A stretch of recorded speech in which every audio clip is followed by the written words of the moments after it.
I'm John, your YouTube English teacher. In this lesson, we're going to study 10 phrasal verbs that are common on Saturdays.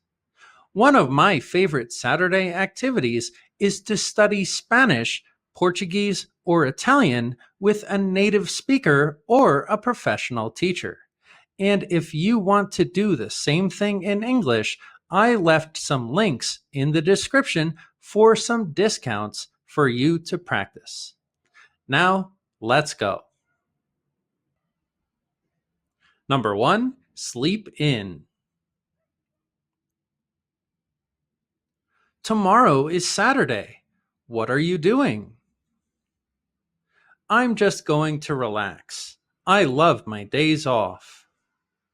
What time do you normally wake up on Saturdays? Around 11 a.m. I love sleeping in. My bed is perfect. A day off is related to the phrasal verb take off. We take off work when we want a free day to do something else. We use the word off because it's not on the calendar. It's off the calendar. It's not marked or scheduled. Sleeping in on Saturday morning is the best way to start the weekend. To sleep later than usual. After a long week of work, I always sleep in on Saturdays. They decided to sleep in and skip breakfast at the hotel. When we add in to the word sleep, it's almost like we're saying we sleep past the morning and into the afternoon. This just means we're sleeping late. Do you like to sleep in on weekends? Are you able to, or do you have to work? Write it in the comment section. Number 2, stir in. It's Saturday morning. Rise and shine. I'm so tired. I think I need some coffee. I'll make some for you. How do you take it? Just stir in a little milk and sugar. Not too much, please. How do you take your coffee is a common question. This just means, what do you put in your coffee? Remember, take in English does not mean drink, so don't get confused. It's just an expression. We usually use the word drink. I'll stir in a little milk and sugar for you. To add and mix, in a space. He stirred 2 teaspoons of sugar into his tea. She likes to stir in a bit of honey when she drinks tea. Stir is another word for mix, but a little more specific because of the movement. In, of course, means a space for food or liquid in this case. Number 3, chill out. What are your plans for today? No plans. I had a busy week. I'm just going to take it easy. I love days when you can just chill out and forget about things. Me too. It's the best. To take it easy means to relax, but if you use this as a command or an imperative, it can be a little aggressive. When I worked in Costa Rica as an English teacher, I was a little strict with my students when they didn't have their homework. One student always told me, take it easy. But to me, that was an aggressive thing. He was telling me it wasn't so serious, but he didn't have his homework, so it was serious. I couldn't take it easy. Saturdays are perfect for chilling out. To relax and take it easy. They spent Saturday afternoon chilling out by the pool. I like to chill out with some video games after a long day.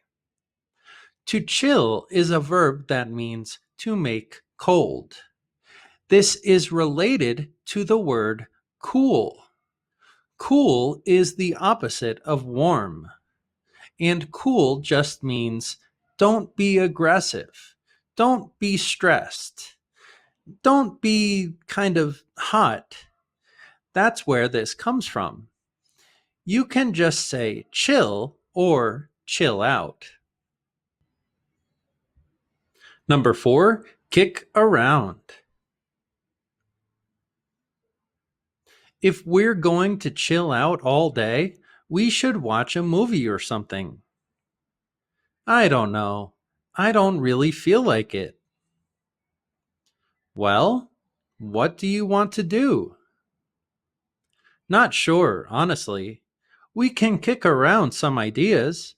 What do you feel like doing? In our first line, we can see our last phrasal verb, chill out. If we're going to chill out all day, if we're going to relax all day. Another thing, if we feel like doing something, we have the desire to do it or we want to do it. This is a very useful and common expression in English. And right now, I feel like teaching you about the phrasal verb kick around. We were just kicking around some ideas for the weekend. To discuss or think about something casually. They kicked around the idea of starting their own business. Let's kick around some ideas for the project next week. This verb is related to the sport soccer. You can kick a ball around in a relaxed way and have fun. You can enjoy the day, but you're active. You're doing something. That's why we use this phrasal verb with ideas a lot. Kick around some ideas. Plan something. Think about it. Number 5, grill up. Wait, I have an idea. What is it? Let's cook up some food. I'm starving. Okay, I'll get the grill out. We can grill up some burgers and dogs. Here we also have the phrasal verb cook up, which is very similar to grill up. We also saw that they're going to grill up some dogs. This, of course, is not about real dogs, the animals. We're talking about hot dogs, an American tradition. Nothing beats grilling up some burgers on a sunny afternoon. To cook food on a grill. For the 4th of July, they grilled up steaks and hot dogs. He loves to grill up vegetables for a healthy dinner. Nothing beats doing something is an expression which means nothing is better than this thing or this activity. Nothing beats relaxing on a warm Saturday afternoon with a cold drink in your hand. Number 6, clean up. We made a mess. That's all right. Those burgers were worth it. They were so good. Yeah, let's clean up, and then we can find something else to do. Sounds good. Remember, a mess is something dirty or something disorganized. We say make a mess, not do a mess. We use the verb make because it's similar to the word create. We created a mess. After the barbecue, we all helped clean up. To clean something. She cleaned up the kitchen after baking all day. The community volunteers cleaned up the beach. Up is a common word in a lot of phrasal verbs. In this case, it's just for a little emphasis. It makes our original verb, clean, stronger. Clean something up. Clean everything. Number 7, meet up. What are your friends up to today? Not sure. I can give them a call if you want. Yeah, let's try to meet up later tonight. Yeah, sure. Any ideas on what to do? What are your friends up to means what are they doing? We use this a lot in casual English. What are you up to is a very common question when talking about plans and activities. Let's try to meet up with them later. To meet with someone, to see someone, usually in a casual situation. We plan to meet up at the park for a picnic. Let's meet up after work for a drink. In one of my quiz questions in the community section, where this verb was the answer, some people said, just say the verb meet. Well, that's not how our language works, unfortunately. Remember that meet up is generally more for a casual situation. Meet also means to see someone for the first time and learn about that person. Introductions. We probably use meet up so we don't confuse the two meanings. We have see someone and we have introductions. Number 8, ride around. We have some time to kill until we go out later. Want to take a ride? Sure, let's ride around for a bit. Maybe we can go to the lake. That would be awesome. Time to kill is a fun way to say time to waste. This just means you have some free time before something. Take a ride in American English is a casual way to say go for a relaxing drive in a car.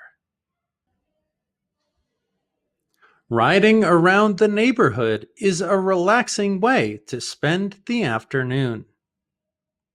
To travel around an area without a specific destination. It could be in a car or public transportation. They spent the evening riding around town looking at Christmas lights. Riding around the countryside gives you a real sense of freedom. The United States, America, is a big place with a very big network of roads, so this is an activity that we do quite often. Let's go for a relaxing ride or drive, which is usually in a car. We don't have much public transportation. Number 9, hang out. They want to meet up by the lake. That's great. We'll be there in just 10 minutes. It'll be great to see everyone. You're right. We haven't hung out for a long time. That word, will be there, just means we will, the future. The pronunciation is just like the future word will. We can pronounce it just like that. We understand it because of context. We'll be there in 10 minutes. We will be there in 10 minutes. Additionally, the word it'll is it will in the future. The pronunciation might be difficult, so pronounce this word like the word little with an L. Little, it'll. It'll be great to see everyone. We haven't hung out together for a long time. To spend time in a place or with someone. We hang out at the coffee shop every Saturday. Sometimes it's nice to just hang out at home and do nothing. When we wash clothes, sometimes we put the clothes out to dry. These clothes hang in the wind, very relaxed, drying with nothing to do. Phrasal verbs are very mysterious to a lot of people, including native speakers. But that's my personal theory about where this verb comes from. Clothes hanging out to dry with nothing to do. Number 10, kick back. Another great Saturday. It was a great idea to come here and chill out. I love kicking back with a cold one. Me too. Let's do it again next weekend. A cold one could mean anything. We have to understand that word one. What are we talking about? Well, we're enjoying our Saturday, and drinks are typically cold, so that was my intention here. We have to pay a lot of attention when communicating to fully understand everything. Kicking back after a long week is the best feeling. To relax and enjoy oneself. After the hike, they kicked back by the campfire. I can't wait to kick back on the beach during our vacation. A kick is something we do with our legs and feet. If we put our feet up, we relax and our body goes back. This verb is a combination of everything happening in this situation. We kick up, our body goes back, and we relax. We kick back. Thank you guys so much for watching, and I hope you enjoyed the lesson about Saturday phrasal verbs. If you liked the lesson, consider joining the channel membership and buying me a coffee. You'll get access to my special Telegram channel with more quiz questions just like the ones in our YouTube community section. Please like, share, and subscribe, and see you in the next lesson.